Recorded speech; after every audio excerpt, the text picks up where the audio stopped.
Hello दोस्तों, मैं राशिद खान। हमारे YouTube channel advance English classes में मैं आपका स्वागत करता हूं। आज जो हमारा टॉपिक है वो है पास्ट टेंस। अभी तक हम प्रेजेंट के जितने भी पैसिव थे उनको हम कर चुके हैं। एक्टिव से पैसिव कैसे ट्रांसफॉर्म करते हैं उनके सारे रूल्स हमने सिखा दिए। अब हम बात करते हैं आज पास्ट टेंस की। तो पास्ट के 3 को हम यहाँ डिस्कस करेंगे। पहले सिंपल पास्ट, फिर पास्ट कंटिन्यूअस और फिर पास्ट परफेक्ट। तो सबसे पहले डिस्कस करते हैं हम सिंपल पास्ट टेंस की। इसके कैसे एक्टिव से पैसिव वॉइस में ट्रांसफ़र करने के रूल्स क्या हैं उनको देखते हैं। आपको ध्यान क्या रखना है, सबसे पहले किसी भी टेंस की को पहचानना हो सेंटेंस में ये कौन सा टेंस है, तो उसकी वर्ब को आप चेक करें। वर्ब को चेक करें, उसके बाद आपको ये पता चल जाएगा कि ये जो वर्ब है वो कौन सा टेंस को बता रही है। जैसे कि वर्ब की पास्ट फॉर्म दी हो, यानी कि जिसको हम सेकंड फॉर्म के नाम से जानते हैं, या वर्ब की पास्ट फॉर्म ना हो तो डिड नॉट हो, डिड हो, या वर्ब की फर्स्ट फॉर्म हो। तो ये वाला जो कॉम्बिनेशन आपका मिलता है, या तो डिड के साथ फर्स्ट फॉर्म या सिंपली वर्ब की सेकंड फॉर्म, तो ये आपका होता है सिंपल पास्ट टेंस। ये आपकी पहचान हो गई। अब अगर इसका पैसिव आपको बनाना पड़े तो इनको वॉज या वर ऐड कर देंगे हम लोग, और जितने भी पैसिव होते हैं उसमें सब में पास्ट पार्टिसिपल फॉर्म का यूज़ करते हैं, जिसको हम वर्ब की थर्ड फॉर्म कहते हैं। ठीक है, आपको ये ध्यान रखना है, हर पैसिव वॉइस को वर्ब की थर्ड फॉर्म से ही बनाना है। फिर उसके बाद प्रपोजिशन लगाना है, ऑब्जेक्ट लगाना है, जो सब्जेक्ट था वो ऑब्जेक्ट में चला जाता है। इस तरीके से आपको आगे ट्रांसफॉर्म कर देना है, जैसे कि पहले बताया था। आपको इसमें ध्यान क्या रखना है, वर्ब पहचानना है, या तो सेकंड फॉर्म हो या डिड नॉट हो के साथ फर्स्ट फॉर्म हो। ये इसमें से कोई भी आपको दिख जाता है तो सिंपल पास्ट है, उसको वॉज वर्ब से आप ट्रांसफॉर्म करेंगे।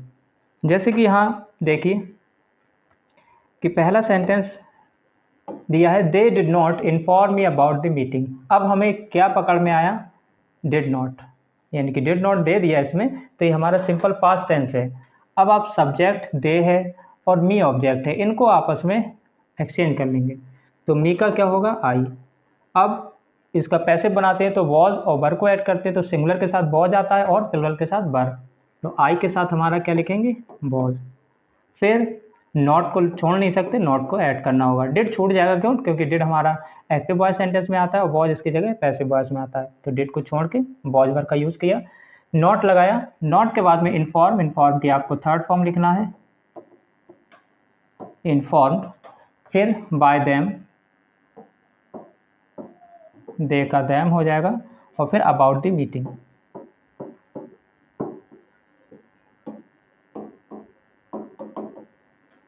इस तरीके से। तो ये क्या हुआ, I was not inform bye them about the meeting. Second वाला है इंटरोगेटिव है, ये हमारा डिड दे दिया, पहचान हो गई आपका पास्ट, सिंपल पास्ट है ये। द मैनेजर ये आपका सब्जेक्ट है, और द डॉक्यूमेंट्स ये आपका ऑब्जेक्ट है। तो द डॉक्यूमेंट्स मैनेजर की जगह आएगा, द डॉक्यूमेंट्स। अब डॉक्यूमेंट्स हमारा प्लुरल है क्योंकि इसमें एस लगा है, तो प्लुरल के साथ लिखते हैं वर, तो डिड की जगह पर लिख दिया वर। ये सिंगुलर था, आई को सिंगुलर के साथ काउंट करते हैं तो वॉज लगाया। यहाँ the manager the document plural है तो उसके साथ वर लगा दिया। जहाँ हेल्पिंग वर्ब होती है वहीं पर लिखते हैं दूसरी हेल्पिंग वर्ब को, तो वर शुरू में लिख दिया, वर द डॉक्यूमेंट्स। अब साइन की थर्ड फॉर्म लिखना है हमें, signed by the manager.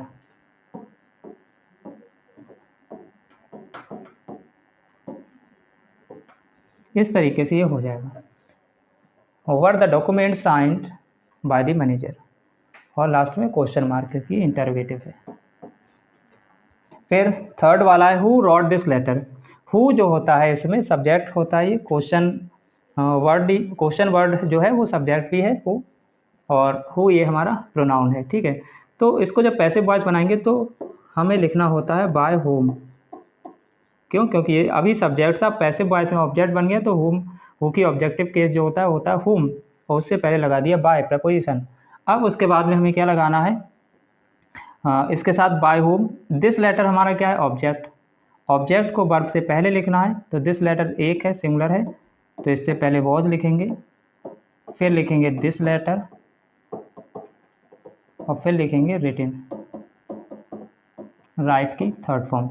Y whom was this letter written, इस तरीके से, क्योंकि हु बन गया ऑब्जेक्टिव केस, फिर दिस लेटर ऑब्जेक्ट है, उसके बना दिया सब्जेक्ट, ये सब्जेक्ट से पहले हेल्पिंग वर्ब वॉज क्योंकि एक लेटर है, और उसके बाद में आपका third form written. By whom was this letter written, ये होगा। थर्ड है the storm damage many houses. The storm subject है, मैनी हाउसेस ऑब्जेक्ट है, और ये पास्ट फॉर्म दे रखी है सेकंड फॉर्म, तो ये हमारा सिंपल पास्ट है। ये देखो सेकंड फॉर्म दे रखी है, या तो सेकंड फॉर्म दी होगी या डिड दिया होगा। ये देखो डिड, और डिड के साथ फर्स्ट फॉर्म होती है डिड, डिड के साथ फर्स्ट फॉर्म, तो दो ही ये पहचाने, डिड दे दें या सेकंड फॉर्म दे दें तो आपका सिंपल पास्ट होता है। अब द स्टॉर्म और मैनी हाउसेस को चेंज कर देंगे आपस में, यहाँ लिखेंगे मैनी हाउसेस, हाउसेस प्लुरल है तो फिर लिखेंगे वर, फिर डैमेज्ड,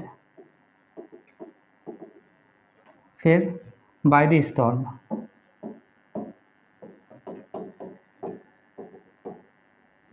इस तरीके से many houses were damaged by the storm. Fifth वाला है आपका वी सब्जेक्ट है, वेलकम, ये देखो past form they the second form. The chief guest ये ऑब्जेक्ट है, तो चीफ गेस्ट को यहाँ लिखेंगे शुरू में, the chief guest. Chief guest एक है, सिंगुलर है, तो फिर लिखेंगे वॉज, इनमें वॉज वर लगाना होता है, तो चीफ गेस्ट वॉज, फिर वेलकम्ड की थर्ड फॉर्म वेलकम्ड, फिर बाय अस, वेलकम्ड वार्मली भी लिख सकते हो, बाय अस बाद में लिख सकते हो, ये भी ध्यान रखना।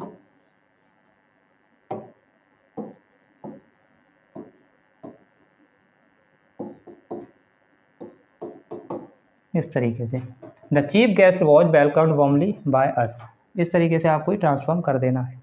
ठीक है, नेक्स्ट बढ़ते हैं आपके पास्ट कंटिन्यूअस। इसकी क्या है, जितने भी कंटिन्यूअस वाले फॉर्म होंगे ये, तो उसमें आईएनजी वाली वर्ब दी होती है, जिसमें वर्ब में आईएनजी लगी हो उसको प्रोग्रेसिव फॉर्म कहते हैं, और पास्ट कंटिन्यूअस है तो वॉज और वर्ब भी दिया होगा। ठीक है, तो वॉज वर्ब के साथ अगर वर्ब में आईएनजी वाली फॉर्म दे रखी है अगर, तो वो आपका पास्ट कंटिन्यूअस होगा। उसका पैसिव वॉइस वॉज वर्ब ये तो ऑक्सिलरी वर्ब रहेगी, लेकिन उसके साथ में बीइंग और ऐड कर देते हैं। जितने भी कंटिन्यूअस वाली फॉर्म के आप पैसिव बनाओगे उनके साथ बीइंग ऐड कर देंगे, और थर्ड फॉर्म तो सभी में आना ही है। बाकी ये स्ट्रक्चर सेम वैसा ही है, सिर्फ इनका ध्यान रखना है, और ये चेंज हुई है। कंटिन्यूअस में ये जो दे रखी हैं वही रहेंगी, सिर्फ बीइंग ऐड कर देंगे इसमें, इतना सा इसमें फ़र्क है। जैसे कि पहला दे रखा है the teacher was explaining, was दे दिया और आईएनजी वाली वर्ब दे दी, इसका मतलब ये हमारा पास्ट का कंटिन्यूस है। अब द टीचर और द लेसन ये आपस में चेंज होंगे, द लेसन को यहाँ पर लिखेंगे, लेसन सिंगुलर है, इसके साथ भी वॉज लगाएंगे, फिर बीइंग लगाएंगे, और एक्सप्लेनिंग की थर्ड फॉर्म एक्सप्लेन लिखेंगे, एक्सप्लेन्ड, फिर by the teacher.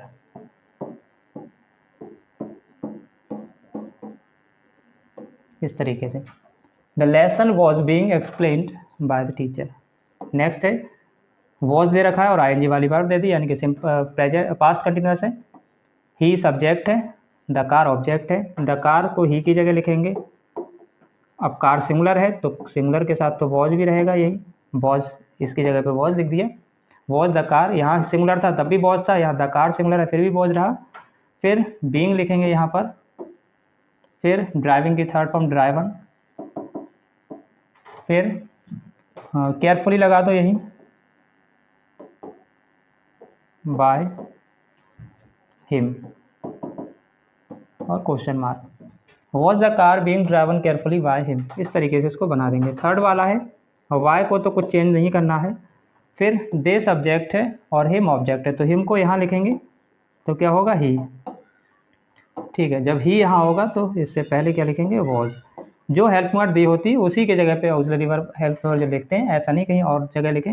Him they की जगह क्या हो जाएगा ही, सब्जेक्ट ही का हिम का ही होता है, तो वाई वॉज ही, फिर बीइंग, फिर थर्ड फॉर्म लाफ की, लाफ्ड एट ऐसा ही रहा, लाफ्ड एट बाय देम,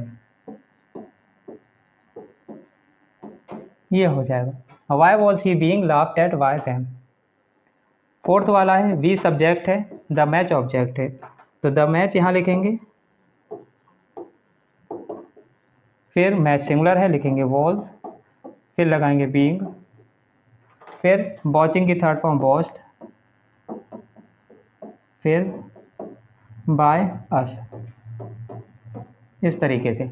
तो आपको ध्यान क्या रखना है, जो इंटरोगेटिव होते हैं उसमें सब्जेक्ट के बाद बीइंग आएगा और सब्जेक्ट से पहले वॉज या वर आएंगे। देखो जैसे कि ये था, ये सब्जेक्ट था, इससे पहले वॉज या वर और इसके बाद में बीइंग। और बाकी जो सेंटेंस होंगे उसमें वॉज बीइंग पास में होगा, जैसा कि ये सिंपल है आपका, वॉज बीइंग पास में है, और नॉट होता तो नॉट दोनों के बीच में आ जाता है। तो ये आप स्ट्रक्चर ध्यान रखें। इंटरोगेटिव में एक सब्जेक्ट से पहले हेल्पिंग वर्ब आती है वॉज वर, उसके बाद में बीइंग लिखेंगे। फिर ये है someone was followed, someone was following me.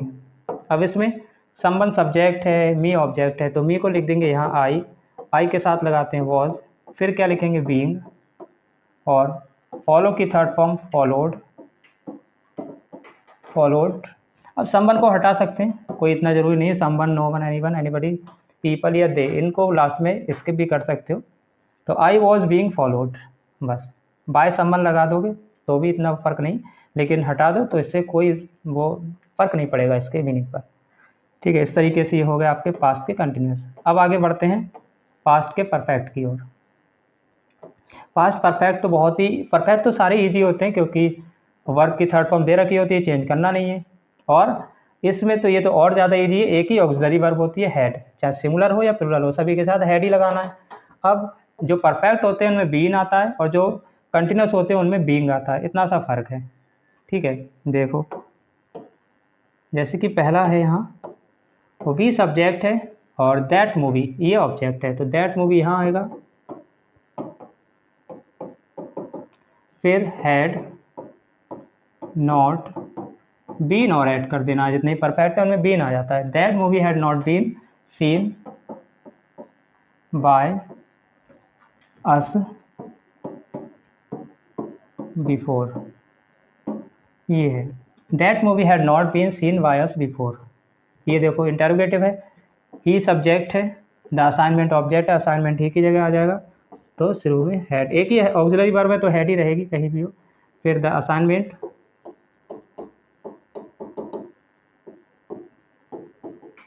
Had the assignment, फिर दूसरी हेल्पिंग वर्ब जो बीन है वो यहाँ लिखेंगे। पहले ही मैंने बताया कि जब भी इंटरोगेटिव सेंटेंस होगा तो सब्जेक्ट से एक पहले ऑक्सिलरी वर्ब आती है और अगर दूसरी उसमें ऐड करना पड़ रही तो वो उसके बाद में लिखेंगे।